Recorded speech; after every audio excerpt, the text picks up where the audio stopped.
किसी एक की गलती की सजा कई बार दूसरों को भी क्यों भुगतनी पड़ती है? हम सब तो सोचते हैं कि हम सब चीज़ें अच्छी कर रहे हैं, लेकिन कई बारी हम देखते हैं कि हमें ऐसा लगता है कि शायद हम सब अच्छा कर रहे हैं, लेकिन किसी और के कारण हमें कुछ तकलीफ़ हो रही है। हम सब का लेन देन कई और जीवों के साथ रहता है, और इसीलिए बहुत सी बार ऐसे लगता है कि शायद गलती तो हमने कुछ की नहीं, लेकिन भुगतान हमें करना पड़ा है। एग्ज़ाम्पल, कई बार एक फैमिली में अगर बीमार एक इंसान होता है तो तकलीफ़ सिर्फ उस इंसान को ही नहीं, लेकिन उसके आसपास उसके माँ बाप को, उसके बाल बच्चों को, उसके बहन भाई को और रिश्तेदारों को भी होती है, क्योंकि कुछ कर्म है जिनमें से उन्होंने भी गुजरना है। तो इसलिए कई बार ज़िंदगी में कुछ असर हमारी ज़िंदगी में औरों करके आता है, क्योंकि हमारा उनसे कुछ लेन देन है। कुछ भी तकलीफ़ आए तो हमें ये सोचना चाहिए कि वो हमारे कर्म थे जो हमारी समझ से बाहर हैं, और उन्हें हंसते हंसते गुजार देना चाहिए।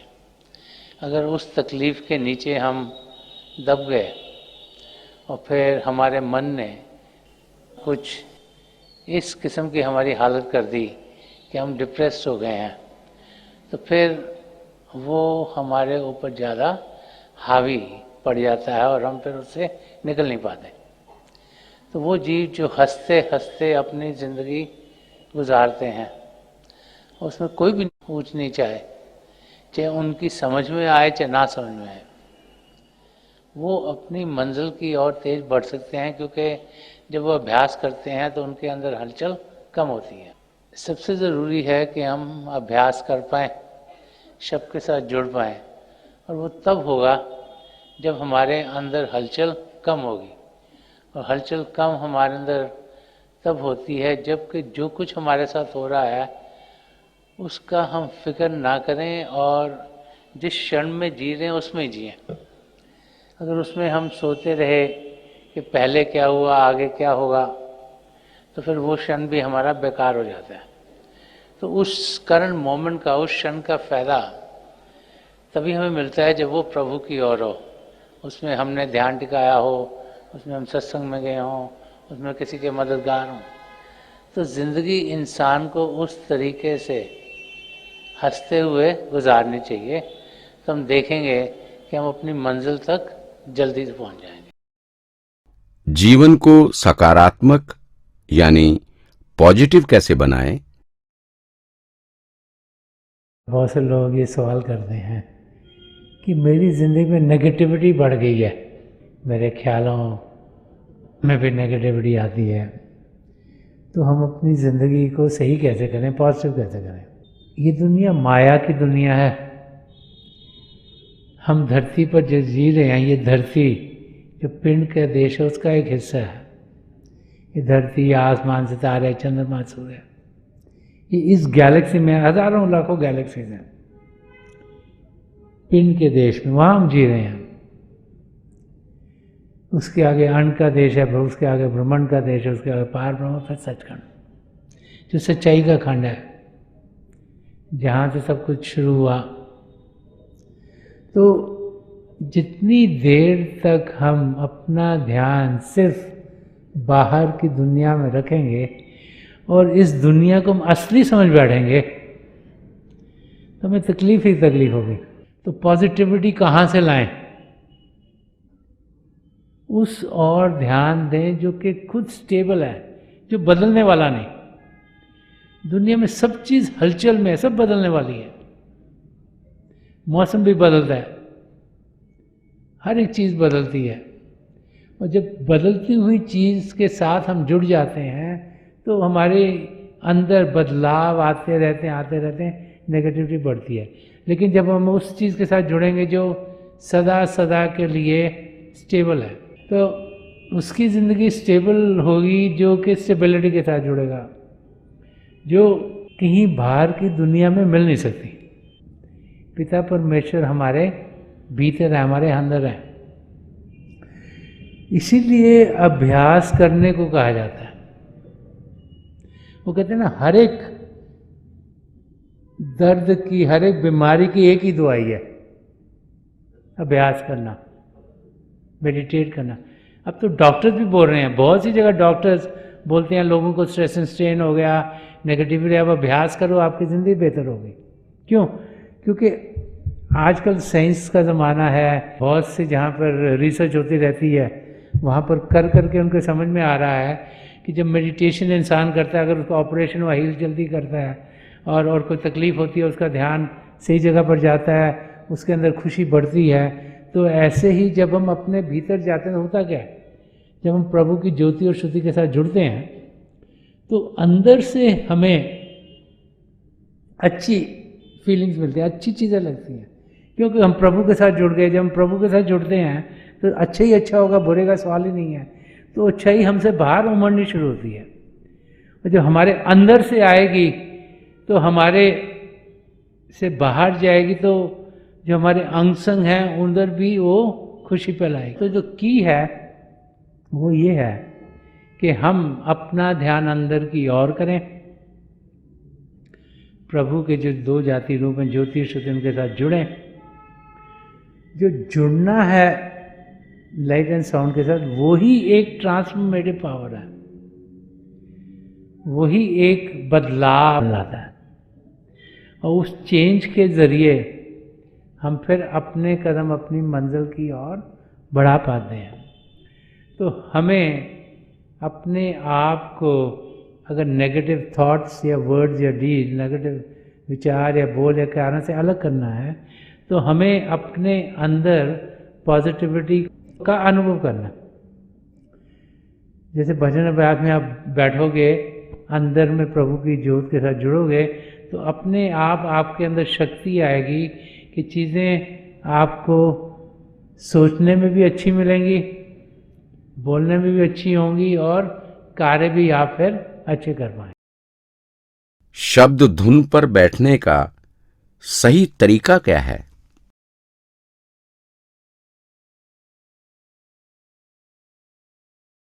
जब हम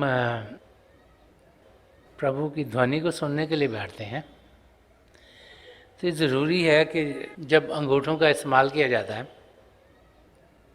जब वो कानों में डाले जाएं तो ऐसे डाले जाएं कि बाहर की सब आवाज़ रुक जाए।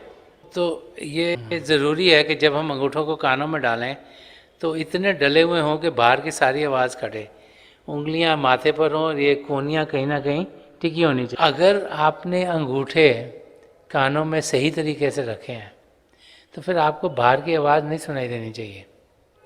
अगर आपको बाहर की आवाज़ कोई सुनाई दे रही है तो उसका मतलब है कि आपके अंगूठे कानों में ठीक से नहीं है। तो आप अपनी पोजीशन को जांचिए, देखिए आप अभ्यास ठीक तरीके से कर रहे हैं कि नहीं कर रहे हैं।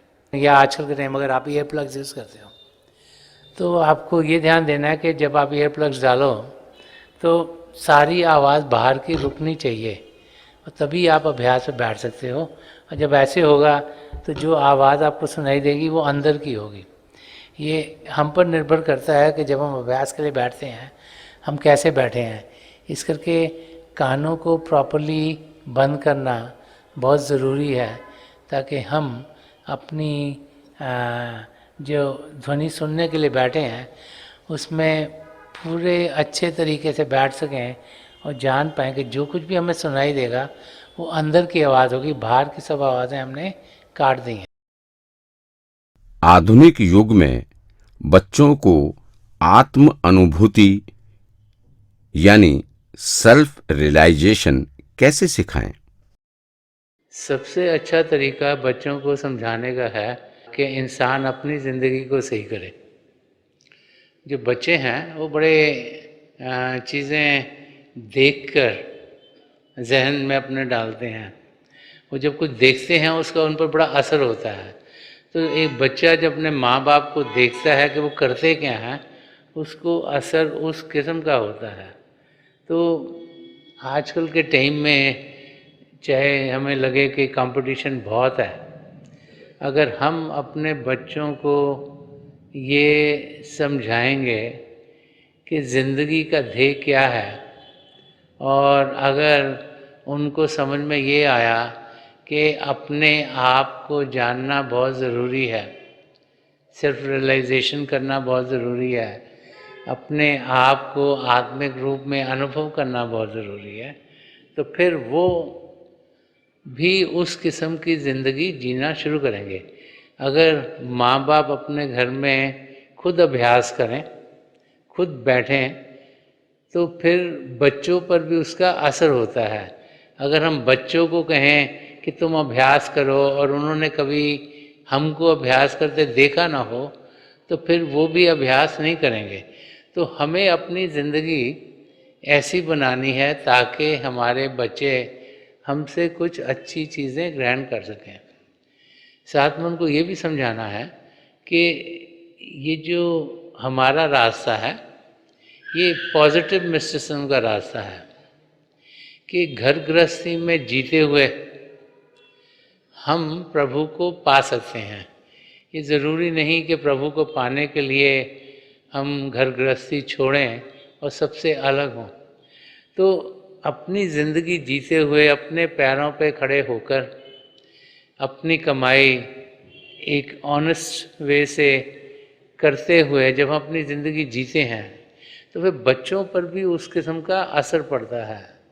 तो जब हम उन्हें ये समझाएंगे कि हम सबको पढ़ना लिखना है, फिर काम करना है, लेकिन साथ साथ ये ज़रूरी है कि हम समय भजन अभ्यास के लिए निकालें, तो फिर जब हम अपनी ज़िंदगी ऐसे जिएंगे तो हमारे बच्चों पर भी उसका अच्छा असर होगा। तो की ये है कि इंसान अपनी ज़िंदगी ऐसी बनाए जैसी वो चाहता है कि बच्चों की हो, और जब वो देखते हैं कि हमारे माँ बाप क्या कर रहे हैं, तो उसका असर उन पर बहुत गहरा होता है।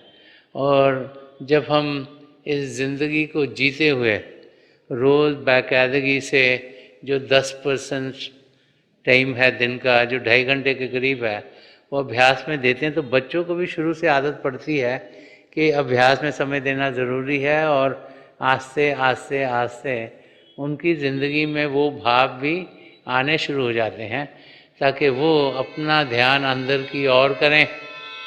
उन्हें भी फिर अंदर की दुनिया के अनुभव होंगे और वो भी अपनी मंजिल की ओर बढ़ने के लायक होंगे। जीवन के आने वाली असफलताओं का सामना कैसे करें? हर एक की ज़िंदगी में हाँ, ऊंच नीच ज़रूर आता है। जब ऐसी चीज़ें आती हैं जो हम चाहते हैं कि हों पर होती नहीं, हमें लगता है हमें सफलता नहीं मिली, तो इंसान घबरा जाता है। तो जो प्रिंसिपल है ट्राई ट्राई ट्राई अगेन, उसको समझना चाहिए। हमें कोशिश करनी चाहिए बार बार बार वो करने की जो हम करने की कोशिश कर रहे हैं। और कुछ नहीं हुआ तो हम और मेहनत करें और मेहनत करें और मेहनत करें, और अगर हमारे लिए वो ठीक होगा तो हमारी ज़िंदगी में ज़रूर ढलेगा। हमने वो काम करने हैं जिससे कि हम ये ना सोचें कि कुछ हो नहीं सकता। कोई भी चीज़ इम्पॉसिबल नहीं है। ऊंच नीच ज़िंदगी में आती है, उसको हमें जानना चाहिए, समझना चाहिए, उससे घबराना नहीं है, और मेहनत करें तो सफलता हमारे अंग संग ज़रूर होगी। समय लग सकता है, अपने आप को हम और परफेक्ट करें और परफेक्ट करें, कोशिश करते जाएं। कोशिश करना हमारा काम है, एफर्ट पुट इन करना हमारा काम है। जो रिज़ल्ट है वो प्रभु के हाथ में है। वो जानते हैं कि हमारे लिए बेहतर है, वही हमारी ज़िंदगी में डलेगा।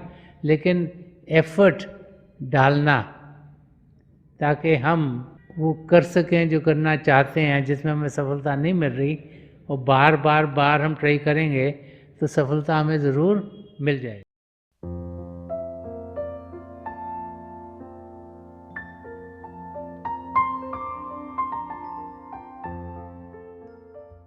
तो थोड़ी देर के लिए हम सब अभ्यास के लिए बैठ जाएं।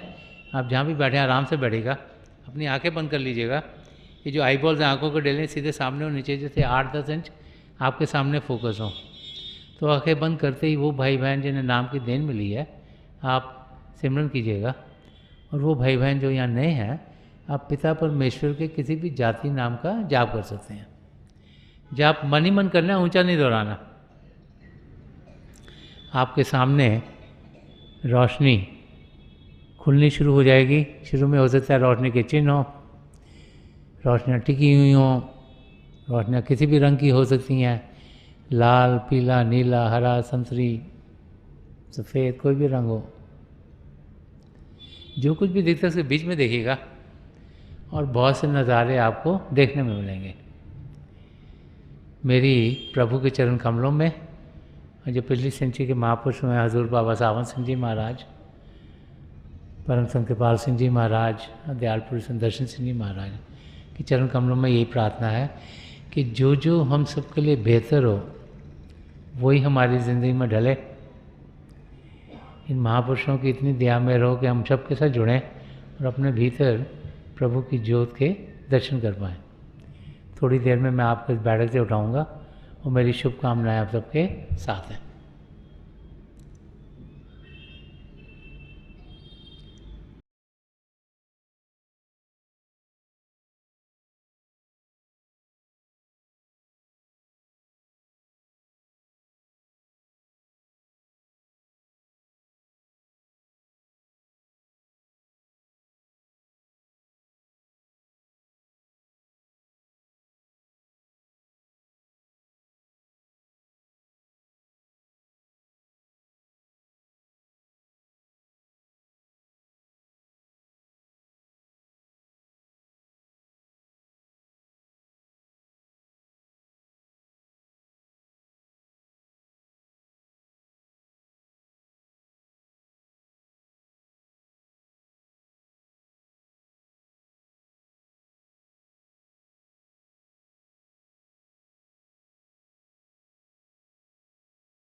छोड़ दीजिए जी, प्लीज़ लीव ऑफ।